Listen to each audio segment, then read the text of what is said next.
والسلام على رسوله الكريم وعلى آله وصحبه ومن سار على نهجه إلى يوم الدين وسلم تسليما كثيرا. قال الله تعالى: أم لهم شركاء شرعوا لهم من الدين ما لم يأذن به الله. اللہ تعالیٰ بات ہے کہ ان لوگوں نے اللہ کے ایسے شریک بنا دیے ہیں کہ جو اللہ کے دین میں ایسی چیزیں بناتے گھڑتے ہیں جس کی اللہ نے اجازت نہیں دی۔ آج ساتھیوں کو مشورہ ہے کہ ہم ان دنوں کی مناسبت کے حوالے سے بات چیت کر لیں۔ یہ آیت جو ہم نے پڑھی ہے سورۃ الشورى 25 پارے کی آیت ہے کہ جس میں اللہ تعالیٰ نے اس چیز کا بیان کیا ہے کہ شرک کی ایک شکل یہ دی ہے کہ اللہ کے دین کے اندر کسی انسان کو اختیار دیا جانا کہ وہ اللہ کے دین میں کوئی چیز حلال و حرام کر سکتا ہے، اللہ کے دین میں اپنی طرف سے جاری کر سکتا ہے، کسی نیکی عبادت کا اپنی طرف سے وہ یہ نیکی عبادت بنا سکتا ہے، جس کو ہم کہتے ہیں شریعت سازی۔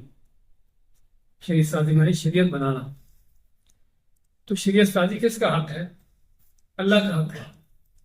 اللہ فرماتا ہے الا لہ الخلق والامر، خبردار سن لو کہ مخلوق بھی اللہ کی ہے اور اس مخلوق پر حکم بھی اسی اللہ کا چلتا ہے۔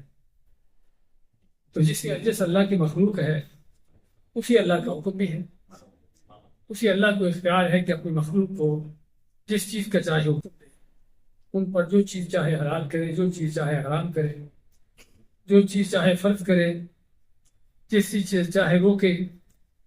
یہ سارا اسی اللہ کا حکم ہے، اسی کا اختیار ہے۔ حتیٰ کہ نبی کریم صلی اللہ علیہ وسلم کو بھی اللہ نے اپنی طرف سے چیزوں کو حلال و حرام کرنا، ان چیزوں کا اختیار نہیں دیا۔ سورۃ التحریم ہے، اس کی پہلی آیت میں کیا فرمایا تھا؟ یا ایھا النبی لم تحرم ما احل اللہ۔ گرمی کو واقعہ پیش آیا جس واقعے کی وجہ سے آپ نے شہد نہ کھانے کا فیصلہ کر لیا کہ میں شہد نہیں کھاؤں گا، یعنی کہ آپ نے حرام کیا شہد کو، صرف اپنے لیے نہ کھانے کا فیصلہ کر لیا، جس کو دوسرے الفاظ سے اپنے اوپر حرام کیا۔ اس پر آیت نازل کر دی، اے نبی صلی اللہ علیہ وسلم آپ وہ چیز کیوں حرام کرتے ہو جو اللہ نے آپ کے لیے حرام کی؟ مانا کیا ہوا کہ نبی کریم صلی اللہ علیہ وسلم کو بھی اللہ کے دین میں اپنی طرف سے کوئی چیز ڈالنے نکالنے کی اجازت نہیں تھی۔ صحابہ کرام آپ سے کبھی سوال کرتے اور اللہ تعالیٰ اس صحابہ کے سوال کا جواب دیتا۔ قرآن کریم میں آپ 10 آیتیں پڑھے ہوئے، یسألونک کیا مانی کہ لوگ آپ سے پوچھتے ہیں۔ اگر لوگ آپ سے پوچھتے ہیں اور جواب کون دے رہا ہے؟ اللہ تعالیٰ۔ تو بلکہ بعض اوقات کوئی ایسا بھی معاملہ پیش آتا کہ نبی کریم صلی اللہ علیہ وسلم سے کوئی چیز پوچھی جاتی، آپ اس کا جواب نہ دیتے، وہی کا انتظار کرتے، جب وہی آتی تو پھر اس کا جواب دیتے۔ اس طرح کے بہت سے واقعات پیش آئے ہیں آپ سب کی زندگی میں۔ تو اس کا معنی کیا ہے کہ نبی کریم صلی اللہ علیہ وسلم بھی اللہ تعالیٰ کے حکم کے ساتھ چل رہے تھے۔ اسے اللہ تعالیٰ وَمَا يَنطِقُ عَنِ الْهَوَىٰ إِنْ هُوَ إِلَّا وَحْيٌ يُوحَىٰ کہ نبی کریم صلی اللہ علیہ وسلم اپنی مرضی اپنی خواہشات سے بات نہیں کرتے، آپ کی جو بات ہے اللہ کی وحی کے ساتھ ہوتی۔ اگر پہلے سے وحی آ چکی ہو، آپ کو حکم بتا دیا گیا ہو تو آپ لوگ بتا دیتے ہیں۔ اگر پہلے سے وہ حکم نہ نازل ہوا ہو اور کسی پوچھنے والے نے پوچھ لیا، پھر آپ انتظار کرتے وحی کا، اور وحی آنے پر لوگ بتاتے کہ اس کو حکم یہ ہے۔ تو اس سے معلوم کیا ہوا کہ شریعت سازی صرف اللہ کا، یہ حق کسی اور کو دے دینا یا کوئی اور شخص اپنے ہاتھ میں حق لے لے، یہ کیا ہے؟ اللہ کے ساتھ اللہ فرماتے کہ شرک ہے۔ اب لہم شرکاء کہ کیا ان کے ایسے شرکاء ہیں، شریک ہیں، اللہ کے نائب شریک، اللہ کے ساتھ کھڑے ہوئے شریک۔ تو یہ بھی شرک کا ایک انداز ہے، جو بتوں کا شرک نہیں ہے، جو کسی غیر اللہ کو سجدہ کرنے کا شرک نہیں ہے، جو کسی اللہ کے سوا کسی اور سے دعائیں مانگنے کا شرک نہیں ہے۔ کیونکہ عموماً ہم جس شرک کی بات کیا کرتے ہیں وہ یہ شرک ہوتا ہے کہ اللہ کے علاوہ کسی اور پر توکل بھروسہ کرنا، کسی اور سے دعائیں مانگنا، کسی اور کے لیے حاجت روائی مشکل کشائی کا عقیدہ رکھنا، عام طور پر یہ شرک بیان ہوتا ہے۔ لیکن یہ شرک جو اس آیت میں بیان ہوا ہے، یہ وہ شرک ہے جس کو اکثر بیشتر لوگ نہیں جانتے، کہ اللہ تعالیٰ کے سوا کسی اور کو بھی اختیار ہے کہ دین میں کوئی حکم جاری کرے، اپنی طرف سے دین میں کوئی چیز حلال و حرام کرے۔ سورۃ توبہ کی آیت ہے، اللہ تعالیٰ فرماتا ہے اتخذوا احبارهم ورهبانهم اربابا من دون اللہ، کہ یہودیوں اور نصرانیوں نے اللہ کے سوا رب بنا لیا، اللہ کے سوا رب بنا لیا۔ عدی بن حاتم کا نام آپ سنتے جانتے ہو، ان کا بیٹا، وہ پہلے تو مشرک تھا، جس طرح کہ عرب کے مشرک ہوتے ہیں، بت پرست۔ اس کے بعد اس نے عیسائیت قبول کر نصرانی ہو گیا، تو نصرانی تھا، تو اس کے بعد اللہ تعالیٰ اس کو اسلام کی ہدایت دے دی، مسلمان ہو گیا۔ اس نے جب آپ سے کی آیت سنی اتخذوا احبارهم ورهبانهم اربابا من دون اللہ، ان لوگوں نے اپنے ملاؤں کو اور اپنے درویشوں کو رب بنا لیا اللہ کے سوا، کیونکہ نصارہ کی بات ہو رہی ہے، تو اپنے ملاؤں درویشوں کو اللہ کے سوا رب بنا لیا۔ تو عجیب میں ہاتھ فرماتے ہیں کہ اللہ کی جیسا ہمیں تو ان کو کبھی سجدہ نہیں کیا، ہم نے تو کبھی ان کی عبادت نہیں کی۔ اب ان کے عجیب میں حاجت کے ذہن میں عبادت کا وہی تصور تھا جو ہمارے یہاں، جب عبادت کی بات آتی ہے تو کیا ذہن میں آتا ہے کہ کسی کو سجدہ کرنا، کسی کے سامنے جھکنا، کسی کے لیے کوئی اس طرح کی چیزیں کرنا، یہ عبادت ہے۔ تو عجیب حاجت یہ سمجھے کہ عبادت یہ ہے کہ اپنے ان لوگوں کو سجدے کیے جائیں، میں کہ جب وہ تمہارے ملا، تمہارے پیر، تمہارے درویش کوئی اللہ کے حکم کے خلاف کسی چیز کو حلال کرتے، کہ کسی چیز کو حرام کرتے، تو تم ان کے حکموں کو مانتے اور ان کے حلال کرتے اور حرام کردہ کو اسی طرح لیتے، قبول کرتے، تو یہی ان کی عبادت کرنا تھا، یہی ان کی عبادت تھی۔ اور بلکہ اللہ تعالیٰ نے صاف فرمایا ہے کہ ان کو رب بنانا ہے، یعنی انہوں نے اپنے علماء کو، درویشوں کو جب اس بات کا اختیار دیا کہ وہ بھی جو چیز چاہے حلال و حرام کر سکتے ہیں، تو اللہ نے کیا فرمایا کہ ان کو رب بنا لیا، ان کو رب بنا لیا۔ معلوم ہوا کہ احکام جاری کرنا حلال و حرام کے، دین کے، نیکی عبادت کے، کہ یہ کرو یہ نہ کرو، یہ نیکی ہے یہ عبادت ہے، یہ سارے دین کے احکامات اس کا اختیار صرف اللہ کو ہے۔ اگر وہ آدمی اپنے ہاتھ میں یہ حق لے لیتا ہے تو اللہ کے مقابلے میں شریک بنا لیتا اپنے آپ کو، اور اگر کسی کو یہ اختیار دے دیا جاتا ہے کہ فلاں بھی ایسا کر سکتے ہیں، تو اس کو اللہ کے مقابلے میں شریک کر۔ اب یہ شرک کس کس انداز سے ہمارے یہاں پایا جاتا ہے؟ یہ شرک کرنے والے کون کون ہیں؟ یہ مختلف لوگ ہیں، یہ بتوں کے پیارے نہیں ہے، یہ کوئی قبروں کو پوجنے والے نہیں ہے، یہ کبھی تو کوئی لیڈر حکمران ہوتا ہے کہ جو اللہ کے دین کے خلاف اپنی طرف سے کوئی قانون جاری کرتا ہے، اپنی طرف سے کوئی قانون۔ اور عربی میں قانون کو کیا کہتے ہیں؟ شریعت۔ عربی میں قانون کو شریعت کہتے ہیں، سمجھا؟ اپنی طرف سے کوئی قانون شریعت بناتا ہے ملک کے لیے، اپنی قوم کے لیے، اللہ کے دین کو چھوڑ کر، اللہ کے حکم کو چھوڑ کر، تو یہ بھی کیا ہے؟ اپنے آپ کو اللہ کے مقابلے میں شریک بنا رہا ہے۔ کبھی یہ پارلیمنٹ ہوتی ہے، سینٹ ہوتی ہے، خاص طور پر آپ کے ملک کے قانون کہاں پاس ہوتے ہیں؟ سینٹ کا کام کیا ہوتا ہے؟ قانون بنانا، قانون پاس کرنا۔ تو کبھی یہ سینیٹر آپ کے اسمبلی کے ممبران یہ ہوتے ہیں کہ جو قرآن و حدیث کے خلاف قانون سازی کر رہے ہوتے ہیں، یہ بھی کیا کر رہے ہوتے ہیں؟ یہ شرک کر رہے ہوتے ہیں، اللہ کے مقابلے میں شریک بن کے کھڑے ہوئے ہوتے ہیں۔ اور کبھی یہ صرف انداز سے ملا مفتی ہوتے ہیں، مفتی صاحب فتویٰ پوچھو ان سے تو بجائے کہ قرآن و حدیث سے بتانے کہ اللہ تعالیٰ کا فرمان کیا ہے، اللہ کے نبی کی سنت کیا ہے، ہم کیا کہے گا کہ میرا خیال یہ ہے، ہم یہ سمجھتے ہیں، ہمارے ہاں ایسا ہے، اور یہ انداز عام طور پر الفاظ سنتے ہیں۔ حالانکہ نبی کریم صلی اللہ علیہ وسلم کو بھی حکم تھا کہ اگر لوگ آپ سے کوئی دین کا مسئلہ پوچھتے ہیں ان کو فاحکم بینہم بما انزل اللہ، ان کے درمیان فیصلے کرو، ان کو حکم دو کس کا؟ جو اللہ نے نازل کیا، جو اللہ نے نازل کیا اس کے مطابق ان کو ایک فیصلہ سناؤ۔ تو یہ ہے کہ آپ کے بعد کو اور آ کے اپنے ہاتھ میں اختیار لے لے کہ کسی حلال و حرام کا جائز و جان کہ ہم اس بارے میں یہ سمجھتے ہیں یہ مسئلہ ہمارے ہاں ایسے ہے، تو اس طرح کی چیزیں. تو یہ ہیں جو طرح طرح کے مختلف انداز کے شرک کرنے والے لوگ ہیں، جو اپنے آپ کو اللہ کے مقابلے میں شریک بنائے ہوئے ہیں، اور بعض کو لوگوں نے اللہ کے مقابلے میں شریک بنایا ہوا ہے، بعض لوگوں کو اللہ کے مقابلے میں شریک بنایا ہوا ہے. تو ضرورت ہے اس شرک کو سمجھنے کی. آج ہماری بات اسی پر کہ نیکی عبادت وہ ہے جس کا اللہ نے حکم دیا ہے. اس آیت میں اللہ کیا بات ہے؟ شرعوا لهم من الدین ما لم یأذن به اللہ. ان کا شرک کیا ہے کہ انہوں نے اللہ کے دین میں، شرعوا من الدین، دین دنیا کے اندر نہیں، دین میں ایسے احکام جاری کیے. کون سے احکام؟ ما لم یأذن به اللہ، جس کی اللہ نے اجازت نہیں دی، جس کی اللہ نے اجازت نہیں دی. اس سے ہمیں کیا سمجھ آئی کہ دین میں، نیکی میں، عبادت میں ہمیں کچھ کرنے کا حق نہیں ہے جب تک اللہ کی طرف سے اجازت نہ ہو. جب تک اللہ تعالیٰ کسی بات کا حکم نہ دے، کسی کام کو کرنے کی اجازت نہ دے، ہمیں اختیار نہیں ہے، ہمیں حق نہیں ہے کہ وہ چیز کریں، چاہے وہ دیکھنے کو کتنی بھی اچھی کیوں نہ لگتی ہو، کتنی بھی نیکی کیوں نظر آتی ہو.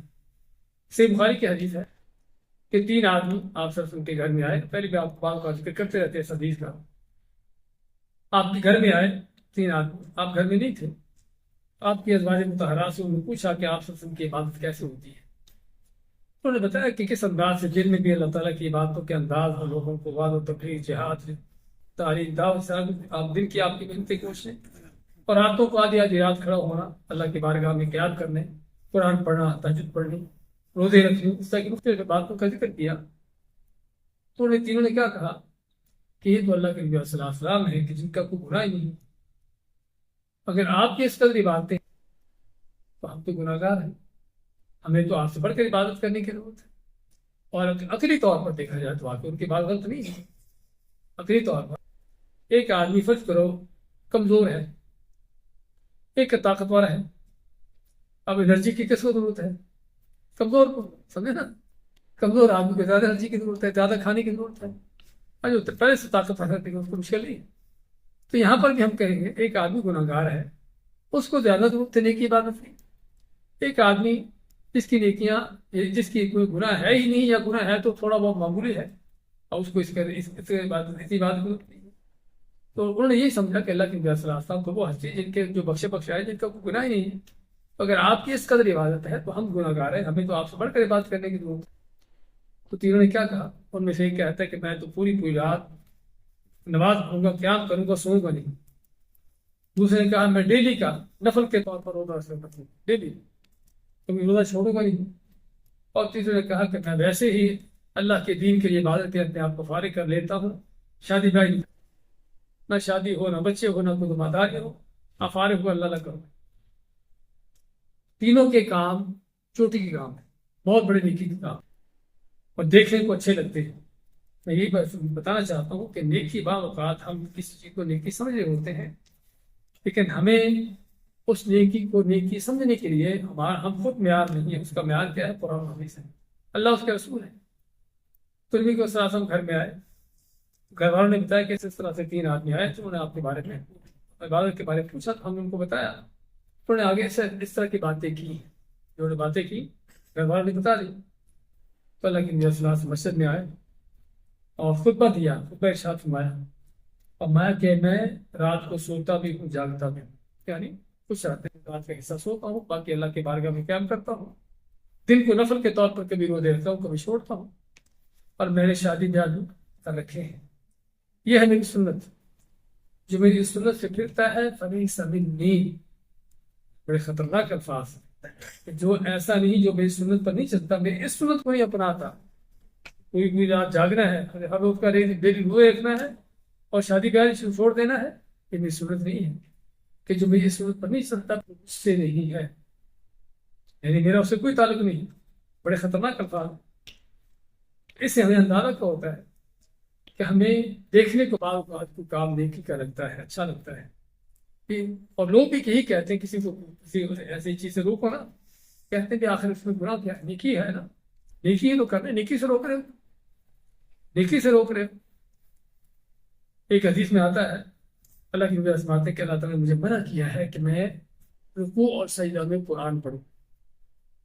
قرآن اللہ کا کلام کیا فرمایا ہے؟ مجھے اللہ نے منع کیا ہے کہ میں رکوع اور سجدہ میں قرآن. اب وہ کہیں کہ قرآن ہی پڑھنا ہے کیا مشکل ہے؟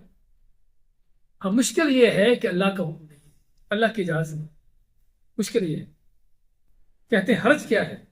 ہاں حرج یہ ہے، حرج یہ ہے کہ جس کا دین ہے اس نے ہم کو اس کام کو کرنے کی اجازت نہیں دی۔ جس کا دین، جس اللہ کا دین ہے، اس اللہ نے ہم کو یہ کام کرنے کی اجازت نہیں دی۔ تو جب اجازت نہیں دی پھر کیا ہے؟ ہمیں اس کام کو کرنے کا حق بھی نہیں ہے۔ اگر کریں گے تو اللہ کی نافرمانی ہوگی، اللہ اس کام کے کرنے سے ناراض ہوگا، نہ کہ خوش ہوگا۔ اور اسی کو نبی اکرم صلی اللہ علیہ وسلم نے بدعت کا نام دیا ہے۔ بدعت کیا ہوتی ہے؟ کہ دین کے طور پر، نیکی عبادت کے طور پر کوئی ایسا کام کرنا کہ جو کام اللہ کی طرف سے حکم نہیں ہے اور نہ آپ صلی اللہ علیہ وسلم نے کیا ہے، نہ آپ کی سنت ہے۔ من عمل عملا لیس علیہ امرنا فہو رد، صحیح بخاری مسلم کی حدیث آپ پاتے ہیں کہ جس نے کوئی ایسا عمل کیا کہ جس عمل کرنے کی ہماری طرف سے ہماری طرف سے عمل نہیں ہے، ہم نے نہیں کیا، وہ عمل کیا ہے؟ مردود، نہ قابل قبول ہے۔ اس لیے پہلی بات ہماری ہوئی ہے، ایک ہے دین کا کام، ایک ہے دنیا کا کام۔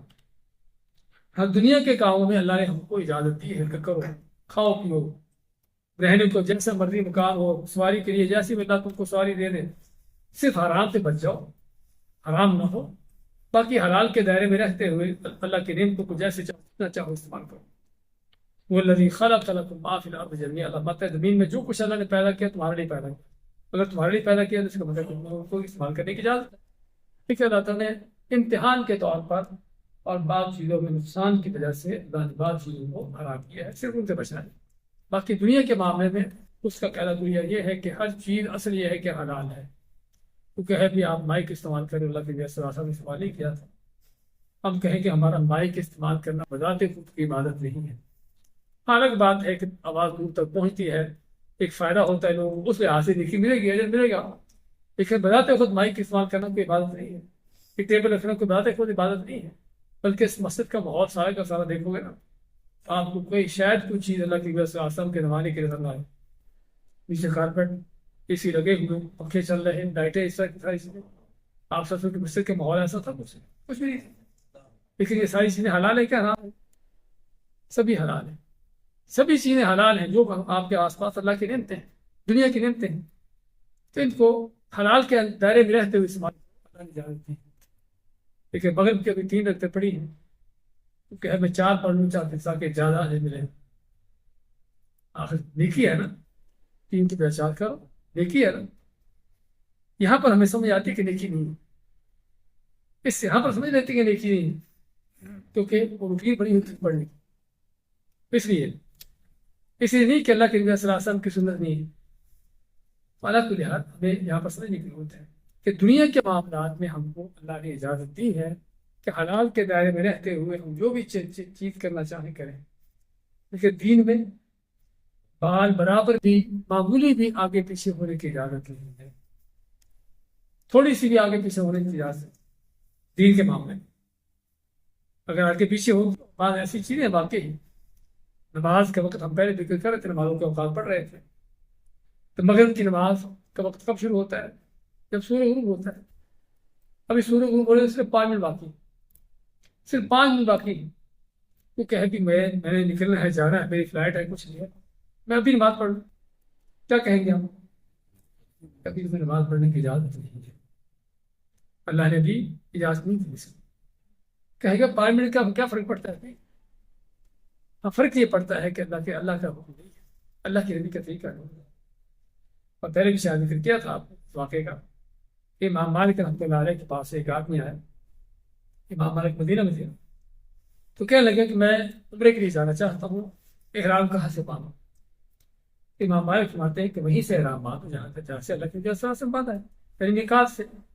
اور مدینہ والوں کی میقات مدینہ سے نکلتے ہوئے ذوالحلیفہ کے نام سے وہاں پر ہے۔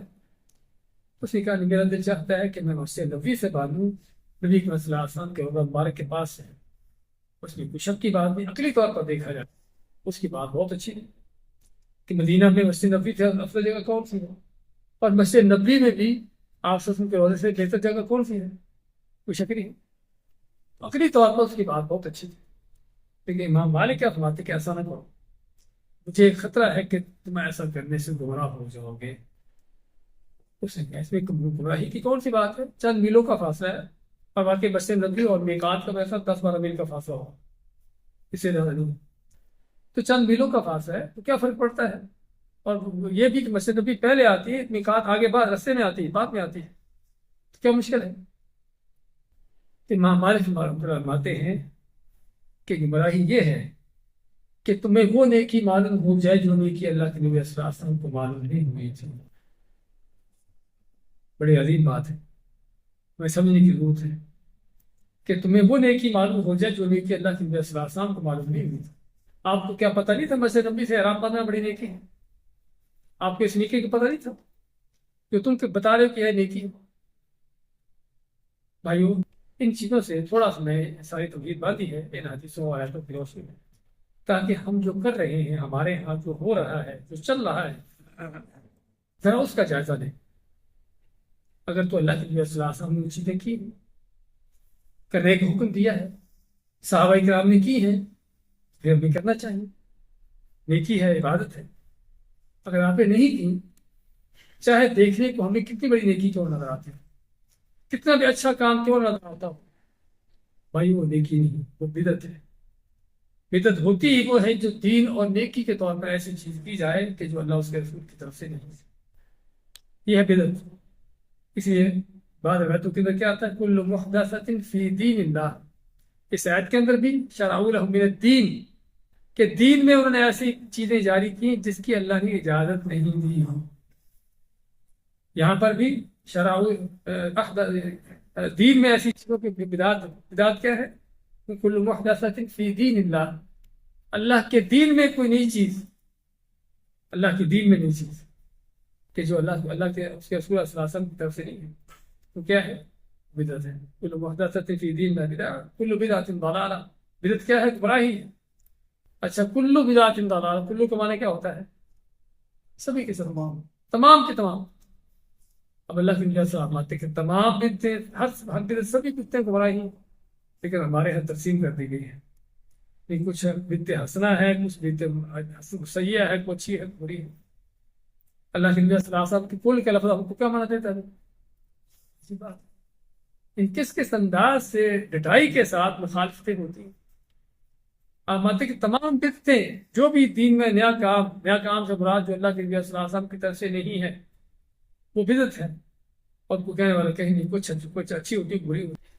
یہ صرف جھانسے ہیں، یہ صرف طریقے ہیں لوگوں کو گمراہ کرنے کے، کیونکہ اگر لوگوں کو پتہ چلے کہ بدعت ہے، بدعت و گمراہی ہوتی ہے، اس کا مطلب اس کو کرنا جائز نہیں ہے۔ ان کو یہ بتاؤ کہ کوئی اچھی بھی ہوتی ہے۔ اچھا، اچھی بدعت کی کوئی دلیل ہے؟ ویسے آپ نے کبھی سنی ہے کوئی اچھی بدعت ہے؟ حضرت عمر کا جو قصہ واقع ہے، تو میں فاروق رضی اللہ عنہ نے دیکھا لوگ تراویح جماعت کے ساتھ پڑھ رہے تھے، نبی صلی اللہ علیہ وسلم نے 3 دن تراویح کی جماعت کروائی، اس کے بعد چھوڑ دی کہ کہیں فرق نہ ہو جائے، کیونکہ وہی نازل ہو رہی تھی، اللہ تعالیٰ جو حکم چاہے بدل ڈال۔ تو آپ نے 3 دن جماعت کروائی، اس کے بعد آپ نے جماعت نہ کروائی، تراویح پڑھتے رہے، ویسے رات کو تہجد پڑھتے رہے، صحابہ پڑھتے رہے، لیکن تراویح جماعت نہیں، جماعت سے نہیں۔ اور صحابہ نے پوچھا بھی آپ سے، میں کہ مجھے خطرہ ہے کہ کہیں تم پر فرض نہ ہو جائے، اور فرض ہوگی پھر نہ پڑھو گے تو گنہگار ہوگے۔ لیکن اللہ کے نبی صلی اللہ علیہ وسلم کی امت پر شفقت اور مہربانی کیا ہے کہ اس کو سنت ہی رہنے دو، جو پڑھ لے ٹھیک ہے، اس کو اجر مل جائے گا، نہیں پڑھے گا گنہگار تو نہیں ہوا نا، لیکن فرض ہوگی اور نہیں پڑھو گے تو گنہگار ہو جاؤ۔ تو اللہ کے نبی صلی اللہ علیہ وسلم کی امت پر شفقت مہربانی کہ کہیں فرض نہ ہو جائے۔ آپ نے 3 دن جماعت کروا کے چھوڑ دی، اس کے بعد آپ نے پھر بہت ہونے تک دوبارہ تراویح کی جماعت نہیں کروائی۔ ابو بکر صدیق کے زمانے میں بھی اسی طرح سے تراویح الگ الگ لوگ پڑھتے رہے جماعت کے بغیر ہی۔ وہ فاروق کے دور میں ایسے، وہ فاروق نے جب دیکھا کہ لوگ الگ الگ کھڑے ہیں، بس کے بعد کیا کرتے ہیں لوگ، 2-2 4-4 لوگ آتے ہیں مل کے جماعت پڑھتے ہیں کہ تو ایک حصہ ہوتا ہے، لیکن کون سے کہا کہ کیوں نہ لوگوں کو ایک بات میں جمع کر دیا ہے؟ کس لیے؟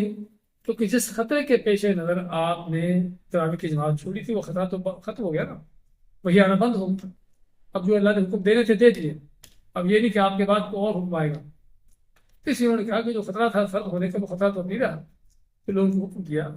حضرت ابی بن کعب اور تمیم الداری دونوں قرآن کے حافظ تھے، ان کو حکم دیا کہ لوگوں کو تم جماعت کروایا کرو اور جماعت کی شکل میں تراویح پڑھو۔ تو مسجد میں آئے فاروق، ایک یا دو دن بعد یا چند دن کے بعد تو دیکھا کہ سبھی لوگ ایک جماعت کی شکل میں نماز پڑھ رہے تھے، پڑھ رہے تو کیا فرماتے ہیں؟ نعمت بدعت هذه کہ کیا ہی اچھی بدعت ہے۔ اچھا، اس لفظ کو پکڑ کر بعض لوگوں نے بدعت کی تقسیم کر دی کہ بدعت اچھی نہیں ہوتی ہے۔ ویسے ہر لفظ جو ہمارے ہاں پایا جاتا ہے، صلاۃ ہے، صیام ہے، حج، کچھ بھی ہے، اس کا ایک ڈیفینیشن ہوتی ہے اس کی لغت کے طور پر، ایک شرعی طور پر۔ اب صلاۃ جو ہے اس کا لغوی طور پر معنی کیا ہوتا ہے؟ دعا۔ صلاۃ کا لغوی معنی دعا ہے، اور اصطلاحی طور پر صلاۃ اس نماز کو کہتے ہیں جو ہم پڑھتے ہیں، سمجھے نا؟ ایسے یہاں پر بھی کہ بدعت کا لغوی معنی جو ہے وہ یہ ایسی چیز جو پہلے نہ تھی اب ہو، لغوی معنی، اور اصطلاحی معنی وہ کہ دین کے اندر کوئی نیا کام شروع کیا جاتا۔ تو ابن فاروق نے جو ہے یہاں پر وہ جو لغوی اصطلاح تھی کہ جو کام چھوڑا ہوا تھا نبی صلی اللہ علیہ وسلم کے زمانے سے لے کر چھوٹا ہوا تھا، اب پھر سے دوبارہ وہ شروع ہوا ہے جماعت کی شکل میں تعین، اس لحاظ سے انہوں نے اس کو بدعت کا نام دیا، ورنہ یہ نہیں کہ انہوں نے کوئی نیا کام شروع کیا تھا جو اللہ کے ساتھ نے کیا نہیں تھا۔ ابھی 3 دن جماعت کا اطلاع، اس کے بعد چھوٹی سی فرق نہ ہو جائے، لیکن یہیں سے بعض لوگوں نے اصل میں ہوتا کیا ہے؟ ہوتا یہ ہے کہ جب پہلے اس کو پہلے سے بنا ہوتا ہے نا کہ ہم نے یہ کرنا ہے، ہم یہ ہوتے ہیں، ہمارے یہاں یہ مسئلہ ایسے ہوگا، پہلے سے ذہن بن جاتا ہے۔ جب پہلے سے ذہن بنا ہوتا ہے پھر کیا ہوتا ہے؟ پھر اس ذہن کے مطابق پھر دلیلیں ڈھونڈی جاتی ہیں اور نہ ملے تو پھر بنا لی جاتی ہیں کہ ناممکن ہے کہ کسی وقت بات کی دلیل قرآن و حدیث میں، ایسا نہیں ہوتا۔ پھر ہوتا کیا ہے؟ بنا لی جاتی ہے۔ بنانے کا معنی اس کو ادھر ہیر کر کے اس کو اس پر فٹ کر دیا جاتا ہے، یہ معنی ہے کہ بنا لی جاتی ہے۔ اس لیے جو صحیح طریقہ کیا ہے؟ صحیح طریقہ یہ ہے کہ پہلے قرآن و حدیث کو معلوم کرو، پھر اس قرآن و حدیث کے مطابق اپنا ذہن بناؤ، یعنی اپنے آپ کو قرآن و حدیث کے پیچھے چلاؤ، نہ کہ قرآن و حدیث کو اپنے پیچھے چلاؤ۔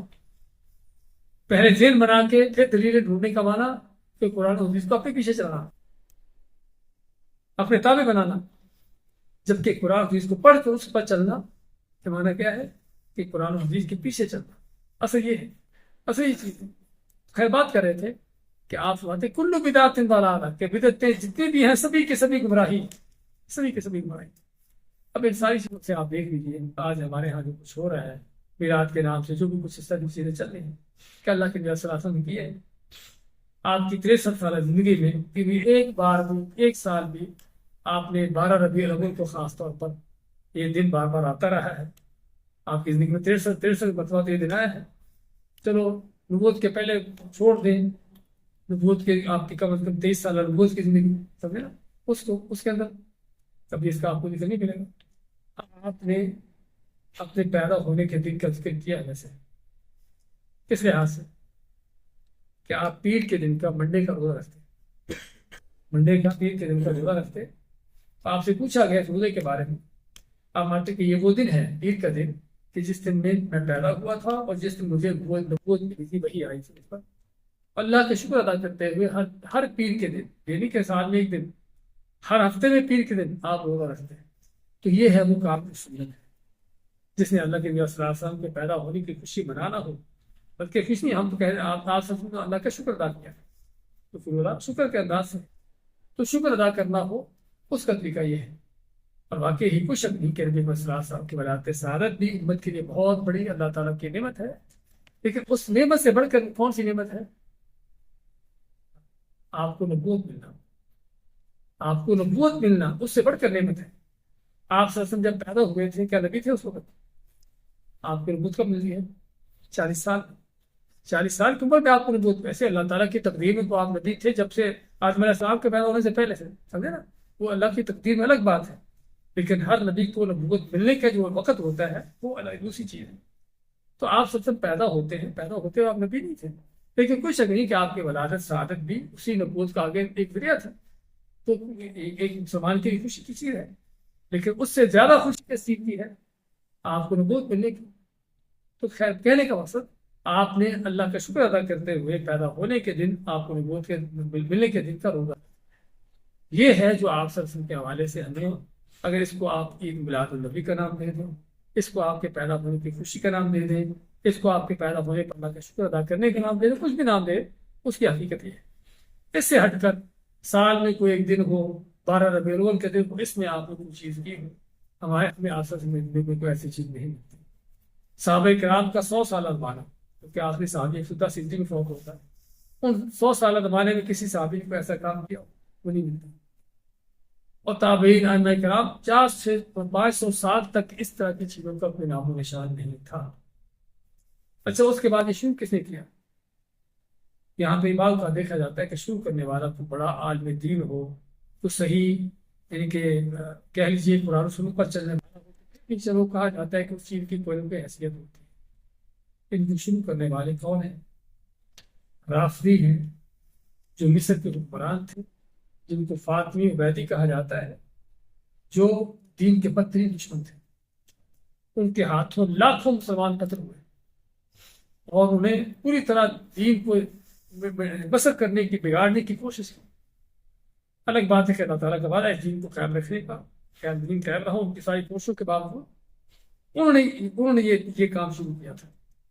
تقریباً 5ویں صدی ہجری میں 400 صدیاں گزرنے کے بعد، 400 سال گزرنے کے بعد، جس میں وہ 300 سال جو 3 زمانے تھے خیر القرون کے سارے گزر چکے تھے، تو وہ نیکی جو نہ آپ کو پتہ چلی، نہ صحابہ کو پتہ چلی، نہ تابعین، نہ ائمہ کرام کو نیکی کا پتہ چلا، اب بعد میں آنے والے اس طرح کے دین کے دشمنوں کو پتہ چلا اس نیکی کا، اس کا اندازہ خود آپ کر سکتے ہیں کہ اس نیکی کی حقیقت کیا ہوگی، وہ نیکی ہے یا کیا ہے۔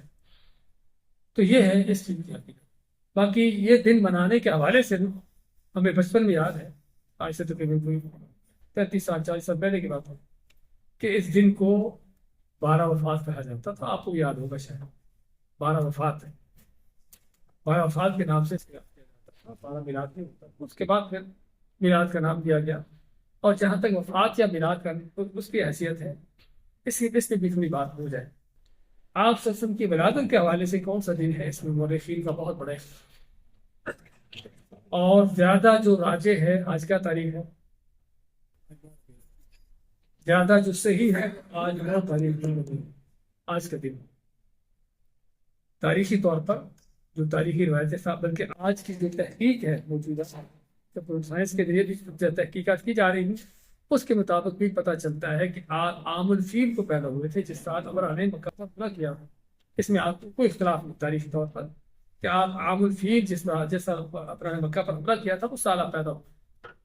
اس سال آپ دیکھیں گے کہ ربیع الاول جو ہے، اس میں سوموار کے دن کون سی تاریخ کو آتے ہیں، اس میں جو ہے وہ 9 تاریخ 9 تاریخ کو آتا ہے، 12 ان کے 9 تاریخ کو ان کے عام الفیل آتا ہے، جس سوموار کا دن، پیر کا دن، 12 ربیع الاول کو پیر کا دن نہیں آتا عام الفیل کا۔ تو تحقیق بھی یہی ہے کہ آپ کی پیدائش 9 ربیع الاول کی ہے، 12 کی نہیں ہے۔ اور جس میں کوئی اختلاف نہیں ہے مورخین کا، وہ کیا ہے کہ 12 ربیع الاول آپ سب کے فوت ہونے کا دن ہے، آپ کا یوم وفات ہے۔ اس میں کسی مورخ کا کوئی اختلاف ہو، کیونکہ اصل میں کیا تھا، آپ کہیں کہ یہ اختلاف، یہ پیدا ہونے کا دن کے اختلاف کیوں ہے؟ اسی اختلاف کی بڑی وجہ ہوئی ہے کہ اگر اللہ کے زندگی پر صحابہ نے کبھی بھی ایک بار یہ دن منایا ہوتا نا، تو اختلاف نہ ہوتا، پتہ ہوتا کہ کون سا دن ہے۔ لیکن ان کے یہاں اس دن کا کچھ نام تھا ہی نہیں، صرف تھا تو پیر کے دن تھا۔ اس باقی مہینے کی کون سی تاریخ ہے، مہینہ کون سا ہے، اس کا کوئی ذکر نہیں تھی۔ لیکن فوت ہونے کے حوالے سے صحابہ کرام اس وقت تاریخ ہر چیز لکھی جاتی تھی، ہر چیز ریکارڈ ہوتی تھی، ہر چیز محفوظ تھی۔ تو فوت ہونے کے دن کے بارے میں کوئی اختلاف نہیں کہ آپ کا فوت ہونے کا دن 12 تاریخ 12 ربیع الاول ہے۔ تو اب اگر مان بھی لیا جائے کہ 12 ربیع الاول ہی آپ کے پیدا ہونے کا دن بھی تھا، اور اسی بھی دن میں آپ فوت ہوئے، تب بھی آپ پیدا ہوئے تو کیا نبی تھے؟ نبی نہیں تھا، لیکن جب فوت ہوئے تو کون تھے؟ نبی تھے، نبیوں کے امام تھے، نبیوں کے سردار تھے۔ اور فوت ہونے کا غم کتنا بڑا تھا، صحابہ کرام کو جو غم تھا وہ تو تھا۔ خود نبی کو فرماتے ہیں کہ میرے فوت ہونے کے غم کے بعد دنیا میں کوئی غم نہیں، اس سے بڑا کوئی غم نہیں۔ اور واقعی حقیقت بھی ہے، حضرت انس فرماتے ہیں کہ نبی کو جیسے فوت ہوتے ہیں ایسے ہے جیسے مدینہ میں اندھیرا چھا گیا تھا، صحابہ کرام کو ہوش و حواس اڑے ہوئے، حضرت فاطمہ رضی اللہ عنہ فرماتی ہیں آپ سب کی بیٹی، اے انس تمہارا دل کیسے، تم کو کیسے گوارا ہوا، تم نے کیسے برداشت کیا کہ اللہ کے نبی آسان پر مٹی ڈالو؟ یعنی آپ تصور کر سکتے ہو کہ ان لوگوں کا حال کیا تھا اس 12 ربیع الاول کے دن میں، کہ جس دن میں ہمارے ہاں جو کچھ ہوا آپ کے ساتھ۔ اگر ہم یہ کہیں کہ چلو اس دن جمع ہو کر کوئی نعت پڑھ لی، کوئی آپسی کا فصیلت پڑھ لی، اگرچہ یہ بھی اللہ آپ کی سنت کے خلاف ہے، لیکن کام جو ہو رہے ہیں وہ اس سے کہیں آگے بڑھ کر ہیں۔ میوزک، گانے، بھنگڑے ناچ، سمجھے نا، اور ڈانس، اور بےہودہ عورتیں پورے میک اپ کر کے کس انداز سے اسٹیجوں پر آتی ہیں نعتیں پڑھنے کے لیے، اور کس انداز سے مردوں عورتوں کی مکس گیدرنگ ہوتی ہے، اور کیک کٹتے ہیں جس کیک پر لکھا ہوتا ہے محمد صلی اللہ علیہ وسلم، آپ کے نام کو کاٹ کر کھایا جاتا ہے۔ کیا سو رہی ہوں؟ آپ کے نام کے کیک کاٹ کر کھائے جاتے ہیں، اور میلاد کی بیٹیاں وہ یہ نہیں کہ وہ بنی ہوتی ہیں ہمیشہ سے، ان کے فرد جمع ہوتے رہتے ہیں۔ کہنے کا مقصد یہ سارا کچھ جو کچھ ہو رہا ہے، چلو اگر کوئی کہنے کا عرب ملکوں کے اندر بھی یہاں پر بھی آپ کے علم کے لیے یہ چیزیں ہوتی ہیں، لیکن کس انداز سے ہوتی ہیں اور گھومنے کس طرح پر ہوتی ہیں، لیکن ہوتی کیا ہے کہ صرف اس دن آپ سے ان کی سیرت کا مطالعہ کر لیا گیا، کوئی تقریر ہو گیا آپ کی سیرت کے بارے میں، اس طرح اس سے بڑھ کر نہیں ہوتا۔ یہاں پر آپ نے کبھی نہیں دیکھا ہوگا کوئی جشن جلوس کو اس طرح کی چیز، تو یہاں پر بھی یہ چیز ہوتی ہے، اگرچہ ہم نہیں کہتے کہ یہ بھی چیزیں کرنا اس انداز سے سنت ہے، سنت کے ایسے اثر بھی کری آپ کی سیرت صرف سال پڑھنے کے لیے کوئی دن میں ایک دن نہیں، سال میں ایک دن نہیں، آپ کی سیرت ہر روز پڑھنی چاہیے، دن رات پڑھنی چاہیے، اللہ کے نبی صلی اللہ علیہ وسلم کا ذکر خیر ہر وقت ہونا چاہیے، آپ سے محبت عقیدت ہماری مان کی بنیاد ہے، ہر مسلمان کے دل میں ہر وقت ہونی چاہیے، نہ کہ صرف سال میں ایک دن رکھا جائے۔ خیر جو بھی ہے، یہاں ملک میں بحرین میں اس طرح کی چیزیں ہوتی ہیں، لیکن صرف سیرت پڑھنے کی حد تک، بعض مسئلوں میں اس طرح کے انتظامات ہوتے ہیں، اہتمام ہوتا ہے، آپ کی سیرت بیان ہوتی ہے، آپ سب ان کے برادر کے حوالے سے اس طرح کی چیزوں کا ذکر ہوتا ہے، تو ایسی چیزیں، لیکن ان کو بھنگڑے ناچ ہوں، کوئی ڈانس میوزک گانے ہوں، کوئی تبلے بجنے ہوں، اس طرح کی چیزیں، جن چیزوں کو آپ مٹانے ختم کرنے کے لیے آئے تھے، توڑنے کے لیے آئے تھے، آپ کی محبت عقیدت کے نام پر وہ چیزیں چل رہی ہیں، کسی سے آپ اندازہ لگا لیں کہ دین کس کا ہے اور ان چیزوں کے پیچھے کیا ہو رہا ہے۔ تو اللہ کو لحاظ بھائی، ہمیں ضرورت ہے اللہ کے دین کو سمجھنے کی، یہ نہ ہو کہ ہم نیکیاں کرتے جائیں اپنے طور پر، اور کل پتہ چلے کہ وہ نیکی بھی بلکہ کچھ اور تھی اور اس کا انجام بھی کچھ اور تھا۔ اللہ تعالیٰ ہمیں قرآن و حدیث پر چلنے کی، سنت کو سمجھنے کی، اس پر بتایا رکھنے کی توفیق عطا فرمائے۔